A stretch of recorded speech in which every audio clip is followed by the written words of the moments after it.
សម្រាប់បងប្អូនអ្នកខេត្តបាត់ដំបងល្ងាចឡើងមិនដឹងត្រូវទៅណាអាចមកអង្គុយលេងនៅស្រះឈូកវាលស្រែប្រាំងនេះបានដែលមានទីតាំងនៅជិតនឹងក្រុងបាត់ដំបងនឹងតែម្ដងអញ្ចឹងសម្រាប់បងប្អូននៅជិតក្រុង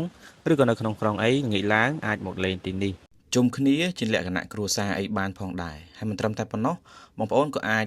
ដាក់ម្ហូបដូចជាសាច់អាំងឬក៏អាហារពេលល្ងាចឲ្យបងប្អូនហ្នឹងមកញ៉ាំនៅ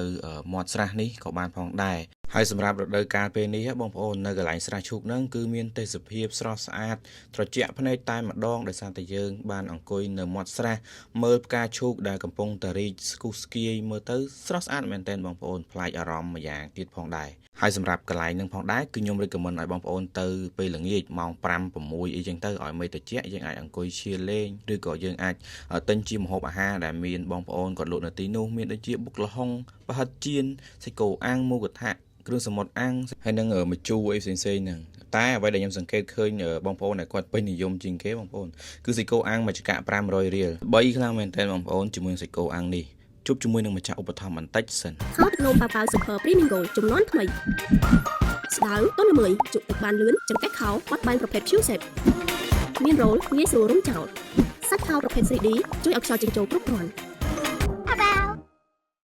ហើយសម្រាប់ថ្ងៃដែលខ្ញុំទៅថតនេះផងដែរគឺចំនឹងថ្ងៃចុងសប្តាហ៍អញ្ចឹងហើយក៏ឃើញមានបងប្អូនបាទយើងនៅចិត្តក្រុងហ្នឹងឬក៏នៅក្នុងក្រុងហ្នឹងគាត់ទៅអង្គុយលេងទស្សនាបាទផ្កាឈូកជាមួយនឹងការញ៉ាំអាហារផ្សេងឈៀលនឹងជាមួយនឹងបរិយាកាសត្រជាក់អីចឹងទៅគឺមើលទៅអេមបងប្អូនទាំងគ្នាបាទអញ្ចឹងហើយសម្រាប់បងប្អូនដែលមិនទាន់បានទៅអង្គុយលេងនៅទីនេះអាចសាកទៅទស្សនាឲ្យបានម្ដងអីចឹងទៅដើម្បីយើងផ្លាស់ប្ដូរបរិយាកាសពីការនៅក្នុងផ្ទះឬក៏នៅក្នុង office ធ្វើការរបស់យើង